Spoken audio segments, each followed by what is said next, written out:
Assalamualaikum warahmatullahi wabarakatuh. Saya Rizkia Ramadhani, NIM 2202016060, Prodi PGMI 1B.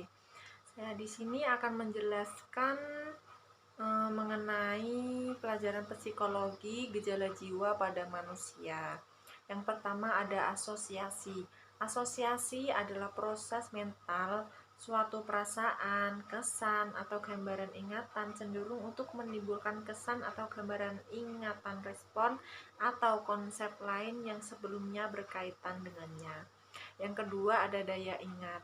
Ingat atau memori ialah kekuatan jiwa untuk menerima, menyimpan, dan memproduksi kesan-kesan. Sifat daya ingatan itu ada dua, yang poin A ingatan yang mudah dan cepat, yang poin B ingatan yang luas dan teguh. Yang ketiga ada berpikir, ialah hasil proses berpikir yang merangkum sebagian dari kenyataan yang dinyatakan dengan suatu perkataan. Yang keempat ada intelijensi. Intelijensi ialah kesanggupan rohani untuk menyesuaikan diri kepada situasi yang baru dengan menggunakan berpikir menurut tujuannya. Yang kedua ada emosi. Yang pertama emosi marah. Sumber utama dari kemarahan adalah hal-hal yang mengganggu aktivitas untuk mencapai tujuan. Yang kedua ada emosi takut. Takut adalah perasaan yang sangat mendorong individu untuk menjauhi sesuatu dan sependapat mungkin menghindari kontak dengan hal itu. Yang ketiga ada emosi cinta. Emosi ini merupakan gambaran kesenangan bagi si pelaku untuk mereka akan mendekatkannya.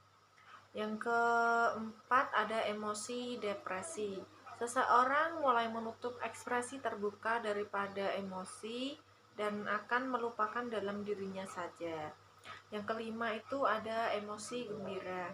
Gembira adalah ekspresi dari kalangan, yaitu perasaan terbatas dari ketegangan. Yang keenam ada emosi cemburu. Cemburu adalah bentuk khusus dari kekhawatiran yang didasari oleh kurang adanya keyakinan terhadap diri sendiri dan ketakutan akan sehingga kasih sayang dari seseorang yang mempunyai rasa cemburu selalu mempunyai sikap benci terhadap saingannya. Yang ketujuh ada emosi khawatir. Khawatir atau was-was adalah rasa takut yang tidak mempunyai objek yang jelas atau tidak ada objek sama sekali. Yang ketiga ada motif dan motivasi.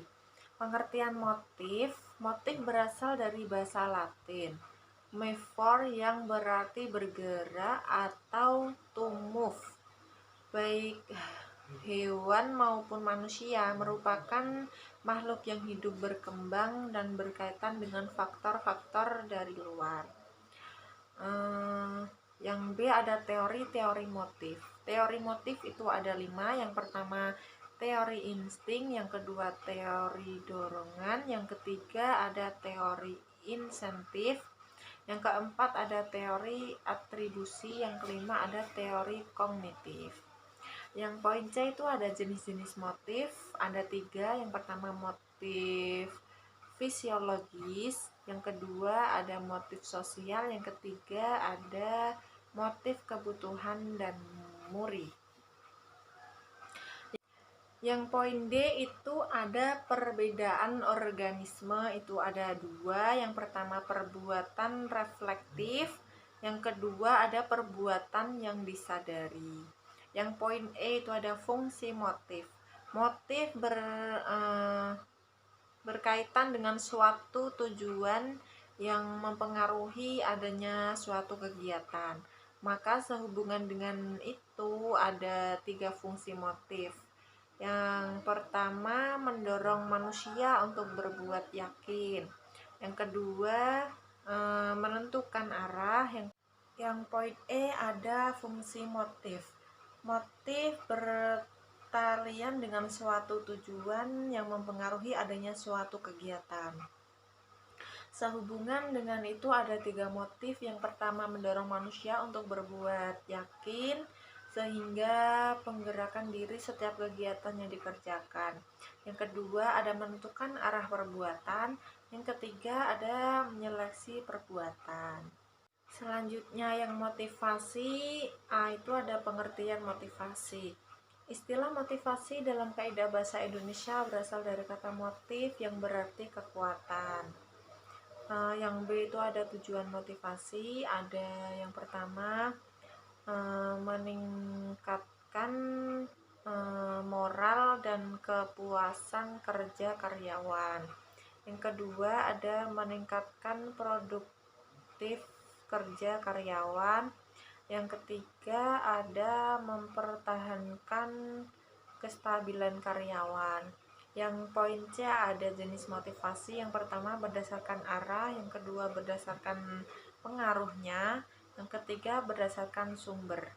Yang D ada teori-teori motivasi. Yang pertama itu ada teori hierarki, yang kedua ada teori motivasi, yang ketiga ada teori harapan Fromm, yang ketiga ada teori motivasi berprestasi, dan yang kelima ada teori keberadaan. Yang selanjutnya ada kepribadian.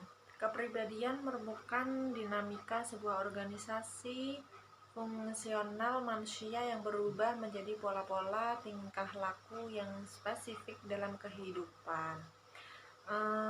Yang pertama ada teori kepribadian Frame.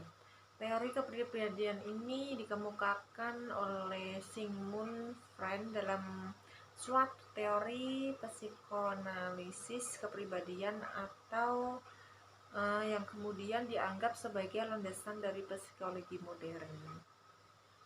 Yang kedua ada kepribadian non-Freud.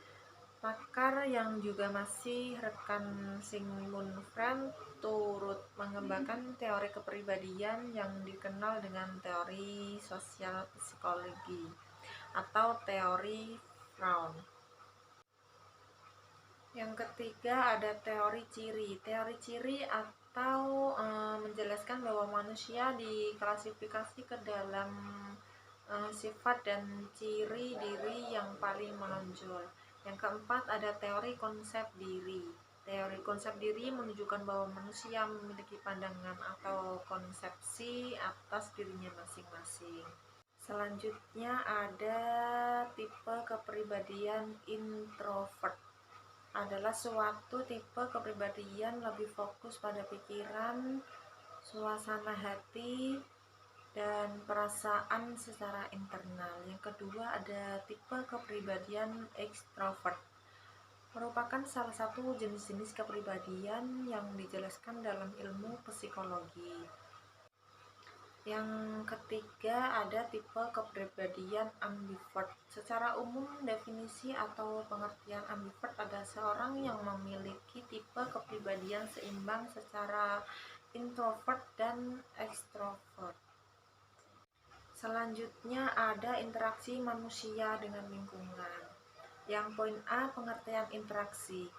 Interaksi adalah suatu jenis tindakan yang terjadi ketika dua atau lebih objek mempengaruhi atau memiliki efek suatu sama lain. Yang poin B ada faktor-faktor dalam interaksi sosial. Yang pertama imitasi. Imitasi merupakan tindakan atau usaha untuk meniru orang lain sebagai tokoh idealnya. Yang C ada macam-macam interaksi manusia. Interaksi sosial individu dengan individu. Interaksi sosial individu merupakan pertemuan antara seorang dengan individu yang bertujuan untuk memberikan aksi atau respon untuk menjadi teman dan mengarah ke arah bekerja sama. Yang poin D ada prinsip manusia dengan lingkungannya. Perilaku manusia terhadap lingkungan yang baik bertumpu pada etika lingkungan. Yang E ada hubungan individu dengan lingkungan. Dalam teori konvergensi telah dikemukakan bahwa lingkungan mempunyai peranan yang penting dalam perkembangan individu, dan teori ini pada umumnya menunjukkan kebenarannya. Cukup sekian penjelasan dari saya, kurang lebihnya mohon maaf. Wassalamualaikum warahmatullahi wabarakatuh.